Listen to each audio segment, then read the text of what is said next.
आप सभी को राधे राधे। स्वागत है आप सभी का DRS एकेडमी पे। आज के इस वीडियो में हम लोग स्टार्ट करेंगे एक्सरसाइज नंबर 2.2 को। लास्ट वीडियो में हम लोग 2.1 को कंप्लीट कर लिया था।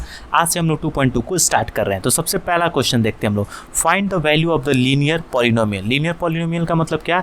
ऐसा पॉलिनोमियल जिसकी की जो डिग्री होती है वो कितनी होती है? 1।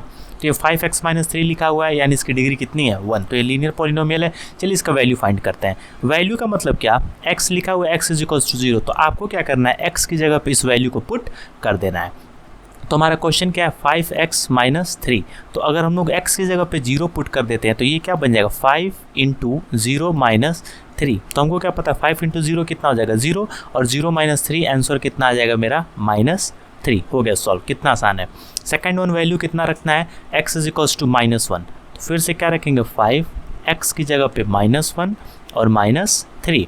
तो 5 × -1 कितना हो गया? माइनस का 5 और -3। तो माइनस माइनस क्या हो जाता है? हम लोग को पता है प्लस हो जाता है। तो 5 + 3 कितना हो जाएगा? 8। लेकिन साइन किसका लगेगा? माइनस का। हो गया आसान। x = 2। तो 5, x की जगह पे 2 और -3। 5 × 2 = 10 - 3। ये आंसर कितना हो गया? 8। कितना आसान था क्वेश्चन था ना? सॉल्व हो गया। चलिए अब देखते हैं हम लोग क्वेश्चन नंबर 2 को। ठीक है, अब यहाँ पे भी वही करना है। Find the value of the quadratic polynomial if s = 0, s का वैल्यू -3 और s का वैल्यू एक बार 4। तो बस आपको वैल्यू रख देना है। तो पहली बार हम लोग रखेंगे क्वाड्रेटिक इक्वेशन, यहाँ से देखते रहिएगा। तो हम डायरेक्ट वैल्यू रखते हैं। एक बार रखेंगे s 7 × s की जगह पे 0, मतलब 0 का होल स्क्वायर, -4 × s की वैल्यू 0 प्लस 6। तो हमको पता है 0 का होल स्क्वायर 0 और 0 × 7 0, 4 × 0 0। तो 0 - 0 0 ही होगा और प्लस 6। तो कितना हो जाएगा? 0 + 6 6। आंसर कितना हो गया? 6। नेक्स्ट देखते हैं s की वैल्यू कितना रखते हैं? -3। तो ये बन जाएगा 7 × s की जगह पे -3 का होल स्क्वायर, माइनस में 4 × s की जगह पे कितना वैल्यू? -3 और प्लस का 6। तो -3 का होल स्क्वायर कितना हो जाएगा? 9। और 7 × 9 कितना हो जाएगा? 63। 4 × 3 कितना हो जाएगा? 12। और माइनस मिल गया, क्या बन जाता है? ये प्लस और प्लस का 6। तो ये कितना हो जाएगा? 63 + 12 + 6। तो 63 और 12 कितना हो जाएगा? 75। और 75 + 6 कितना हो जाएगा? 81। ये भी सॉल्व हो गया आसानी से। नेक्स्ट s का वैल्यू कितना रखना है हमको? 4। तो ये हो जाएगा 7 ब्रैकेट 4 का स्क्वायर -4 × s का वैल्यू 4 और प्लस में 6। तो ये कितना हो जाएगा? 4 का स्क्वायर कितना हो जाएगा? 16। तो 7 × 16 -16 और प्लस में 6। ठीक है, 16 × 7 कितना हो जाएगा हमारा? 112 -16 और प्लस में 6। तो 112 में से फिर से हम लोग 16 को माइनस कर लेंगे तो कितना बच जाएगा? ये 96 और प्लस 6। तो 96 और प्लस 6 कितना हो जाएगा? 102। तो बस यही हमारा आंसर आ चुका है। बस इसी को हम लोगों को क्या करना था? सॉल्व करना था। चलिए अब इसके आगे देखते हैं क्वेश्चन नंबर 3। आई होप आप लोग को समझ में आ रहा होगा। आसान से एकदम हम बताने की कोशिश कर रहे हैं। आप लोग भी इसको क्या कर सकते हैं? सॉल्व कर सकते हैं और दूसरे को भी बताइए, अपने दोस्तों को। ठीक है, अब देखिए अब आने लगा वर्ड प्रॉब्लम, जो कि न्यू NCERT में इस बार से आ रहा है। डरना नहीं वर्ड प्रॉब्लम, ठीक है, आसानी से सॉल्व करना, बस इसको पढ़ते रहिए। सबसे पहले क्या लिखा हुआ है? The present age of Salil's mother is 3 times Salil present age. After 5 year their age will add up to 70 years, find their present age. तो मान लीजिए ये है सलील, ठीक है, और ये है सलील की मदर। तो लिखा क्या हुआ है? The present age. आज मान लीजिए आज है प्रेजेंट, तो आज के प्रेजेंट टाइम पे जो सलील की मम्मी का एज है वो है 3 टाइम्स द एज ऑफ सलील। तो अगर आज सलील का एज हम लोग x मानते हैं तो इनकी मम्मी का एज कितना है? 3 टाइम्स। 3 टाइम्स का मतलब क्या होता है? 3 बार उससे मल्टीप्लाई कर दीजिए। तो अगर ये x था तो ये सलील की मम्मी का जो एज है वो कितना हो जाएगा? 3x। अब क्या लिखा हुआ है? After 5 year. 5 ईयर, अगर आज सलील x ईयर्स का है तो आज से 5 साल बाद जो ये x होगा उसमें 5 ईयर्स ऐड हो जाएंगे। कोई दिक्कत? कोई दिक्कत नहीं। इसकी मम्मी जो आज से 5 साल, आज 3x साल की थी, आज से 5 साल बाद कितने साल की हो जाएंगी? 3x + 5। बेटा ये बात आपको एकदम ध्यान से समझनी है। आज सलील अगर x ईयर्स का था तो उसकी मम्मी उससे थ्राइस थी, 3 गुना थी तो 3x हो गई। आज से 5 साल बाद सलील कितना हो जाएगा x + 5 और उसकी मम्मी कितनी हो जाएंगी 3x + 5। और क्वेश्चन में क्या लिखा हुआ है, आज से 5 साल वाले बाद के एज को अगर हम लोग ऐड करेंगे तो वो कितना हो जाएगा 70 ईयर्स, यानी 3x + 5 उसकी मम्मी का एज, x + 5 सलील का एज, इन दोनों को ऐड कर लें तो कितना हो जाएगा 70। तो 3x + x कितना हो गया 4x + 5 + 5 कितना हो जाएगा 10 = 70। इसको अगर हम लोग सॉल्व करेंगे तो 4x = कितना हो जाएगा, ये +10 उधर चला जाएगा तो -10, 70 - 10 कितना होगा 60, और x की वैल्यू कितनी हो जाएगी 60/4 = 15, यानी x का जो वैल्यू है वो कितना है 15। तो क्या मेरा आंसर आ गया? अभी नहीं आया है। क्वेश्चन में पूछा क्या, फाइंड देयर प्रेजेंट एज। तो आज प्रेजेंट के टाइम पे सलील जो था वो कितना था x, तो सलील का जो एज हो जाएगा वो कितना हो जाएगा 15, और सलील की जो मदर है वो कितनी थी 43x की थी, तो यानी 3x मतलब 15 × 3, तो 15 × 3 कितना हो जाएगा, सलील की मदर हो जाएंगी कितने ईयर्स की 45 ईयर्स की। ठीक है, तो ऐसे क्वेश्चंस आपको 10th में भी मिलेंगे, 9th में भी मिल रहे हैं, तो ध्यान से इसको सॉल्व करेंगे एकदम अच्छे तरीके से। ठीक है, अगर नहीं समझ में आएगा एक बार और इसको वॉच करिए, आपको एकदम आसानी से समझ में आ जाएगा। ठीक है, अब चलिए क्वेश्चन नंबर 4 देखते हैं। लिखा क्या हुआ है, the difference between 2 positive integer is 63। कोई दिक्कत नहीं है। The ratio of the 2 integer is 2:5, find the 2 integer. अब ध्यान से देखिए बेटा, जब कभी भी रेशियो लिखा रहता है तो ये कोई भी नंबर नहीं होता है, ये उन 2 नंबर्स का रेशियो है। तो हमको सर ये नंबर कैसे पता चलेगा, तो नंबर हम लोग डायरेक्ट नहीं पता लगा सकते हैं, लेकिन हम लोग उसके जगह पे मान सकते हैं कि इसमें हम लोग कोई एक ऐसा नंबर मल्टीप्लाई करेंगे जैसे कि हमको वो नंबर मिल जाएगा। तो हम जिस नंबर को मल्टीप्लाई कर लेंगे उसको क्या मान लेते हैं x। तो जैसे वो नंबर हम लोग x मानेंगे तो जो ये मेरा रेशियो था 2:5 का, ये अब नंबर बन गया 2x 5x। ठीक है, नंबर मेरा क्या बन गया 2x 5x। अब देखिए क्या लिखा हुआ है, the difference between 2 positive integer. Difference का मतलब अंतर, सब्सट्रैक्शन। तो दोनों नंबर्स को जब हम लोग सब्ट्रैक्ट करेंगे तो वैल्यू कितनी आएगी 63। तो सब्ट्रैक्ट करते हैं, 5x - 2x = 63। तो 5 - 2 कितना हो जाएगा 3x = 63। तो x का जो वैल्यू होगा वो कितना हो जाएगा 63/3, इसका मतलब कितना हो गया 21। तो x का वैल्यू कितना है 21। तो हमको दोनों नंबर्स फाइंड करना है, तो दोनों नंबर्स को हम लोग क्या माने थे, एक को माने थे 2x और दूसरे को क्या माने थे 5x। तो ये कितना हो जाएगा 2 × 21 और दूसरा वाला कितना हो जाएगा 5 × 21। तो 2 × 21 कितना हो जाएगा 42 और ये वाला नंबर कितना हो जाएगा 105। और इन दोनों को आप लोग सब्ट्रैक्ट करके देख लीजिए, आंसर कितना आएगा 63। तो मेरे जो दोनों नंबर्स थे वो पहला नंबर कितना हो जाएगा 42 और दूसरा वाला जो नंबर है वो कितना हो जाएगा 105। आई होप आप लोग को समझ में आ गया होगा। बस x मानना था और x को मानने के बाद इसको हम सॉल्व कर लेते। नेक्स्ट पे आइए।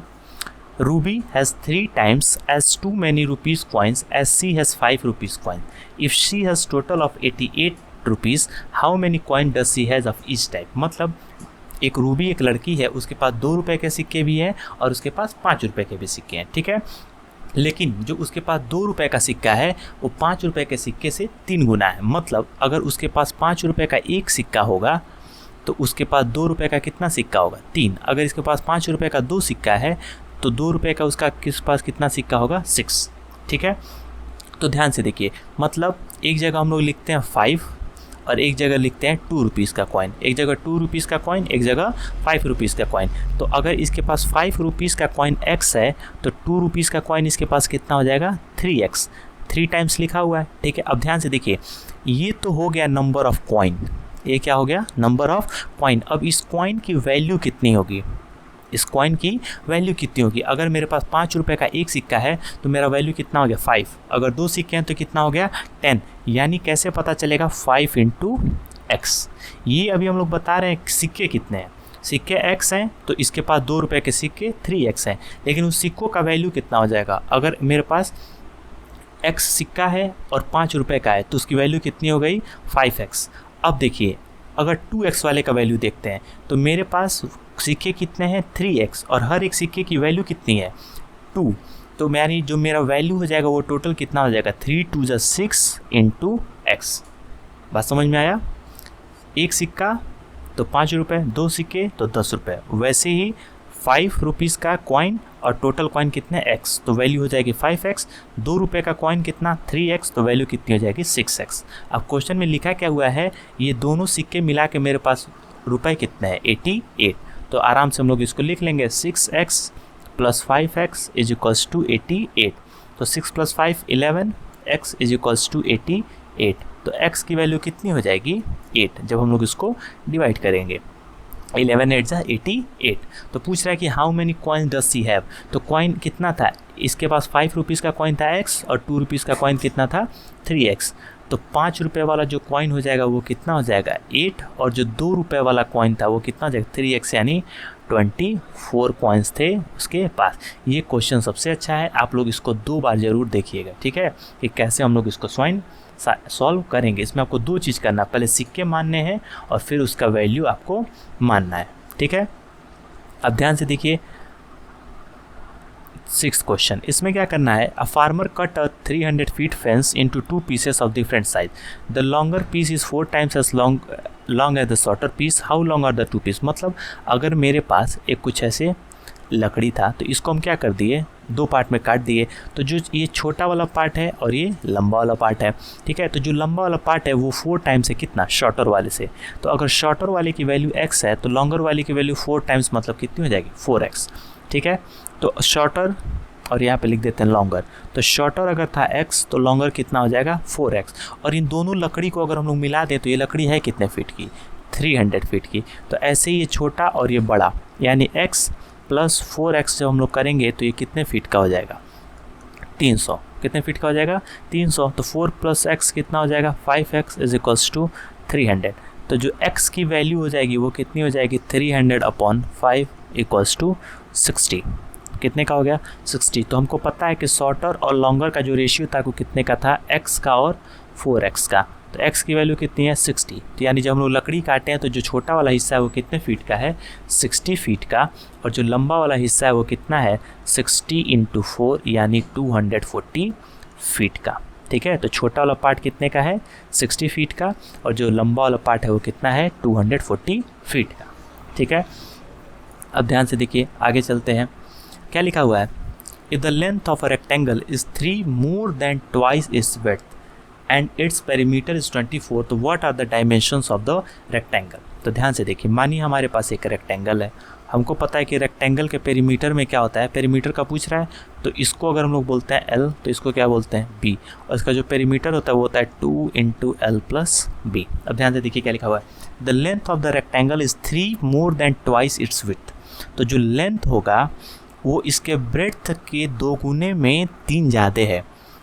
लेंथ इज़ 3 more than 3 ज़्यादा है किससे ट्वाइस इस विड्थ। विड्थ यानी ब्रेड्थ भी लिख सकते हैं, इसको विड्थ भी लिख सकते हैं, ठीक है। तो मान लीजिए B की जगह पे हम लोग क्या लिख देते हैं W लिख देते हैं, ठीक है। B की जगह पे W लिख लेते हैं, तो यहाँ पे भी क्या लिख देंगे W। तो ये बोल क्या रहा है कि जो इसका लेंथ है वो 2 ज़्यादा है किससे, 2 नहीं ज़्यादा 3 ज़्यादा है किससे ट्वाइस इट्स विड्थ। यानी इसका विड्थ अगर W था तो इस विड्थ का 2 गुने में अगर 3 जोड़ देंगे तो क्या बन जाएगा हमारा लेंथ बन जाएगा। ध्यान से सुनिएगा एक बार, अगर हम इसके विड्थ का 2 गुना करेंगे और उसमें 3 जोड़ देंगे तो हमारा क्या बन जाएगा लेंथ। तो अब अगर हमारा पेरीमीटर निकालना है तो पेरीमीटर कितना दिया हुआ है 24। तो अब आप देखिए पेरीमीटर का फॉर्मूला क्या होता है 2 × L + लेंथ + विड्थ। तो पेरीमीटर का वैल्यू कितना है मेरा 24। 2 यहाँ लिखते हैं, L की जगह पे कितना लिखें 3 + 2 × विड्थ, और विड्थ की जगह पे कितना लिखेंगे विड्थ। तो 2 विड्थ और 1 विड्थ मिल के कितना हो जाएगा 3 विड्थ + 3 × 2 = 24। तो इस 2 से हम इस 24 को क्या कर सकते हैं कैंसिल आउट। तो ये कितनी बार में कैंसिल आउट हो जाएगा 12। तो ये हमारा बचा क्या, जो ये हमारा इक्वेशन यहाँ पे बचा है वो होगा 1 मिनट थोड़ा सा चेंज करते हैं, ठीक है। तो हमारा इक्वेशन क्या बचेगा 12 = 3 + 3W। तो अगर W फाइंड करना है तो इस 3 को इधर लाएंगे तो ये क्या हो जाएगा 12 - 3 यानी 9 = 3 × W। तो W का वैल्यू कितना हो जाएगा 9 / 3 = 3। तो विड्थ तो हमको पता चल गया, और क्या पता है लेंथ की वैल्यू जो है वो कितनी होती है 3 + 2 इंटू विड्थ। तो 2 इंटू विड्थ कितना हो जाएगा, विड्थ का वैल्यू अगर 3 है तो ध्यान से थोड़ा सा आप लोग दिमाग लगाइए, हर चीज़ लिखने की ज़रूरत नहीं है। 2 इंटू विड्थ कितना हो जाएगा 3 × 6 और 6 + 3 कितना हो जाएगा 9। तो लेंथ की जो मेरी वैल्यू हो जाएगी वो कितनी हो जाएगी 9। तो ये हमारा क्या हो चुका है, डायमेंशन पता चल चुका है। तो ये सारे ना जैसे अगर डायरेक्ट आपको ये लिख के दे दिया जाए तो आप लोग आराम से इसको सॉल्व कर लेंगे, लेकिन यहाँ पे वर्ड प्रॉब्लम है, आपको खुद से इक्वेशंस को बनाना पड़ेगा, लीनियर इक्वेशंस को, ठीक है। तो यहाँ पे हमारा एक्सरसाइज नंबर 2.2 भी कंप्लीट हो चुका है। थोड़ा सा लंबा हो चुका है क्योंकि आप लोग को एकदम इलेबोरेटली एक्सप्लेन कर करके हर एक क्वेश्चन बताया गया है। तो इसके बाद हम लोग सॉल्व करेंगे एक्सरसाइज नंबर 2.3 को। तब तक के लिए राधे राधे, पढ़ते रहिए और दूसरे को भी हमारे चैनल के बारे में बताते रहिए।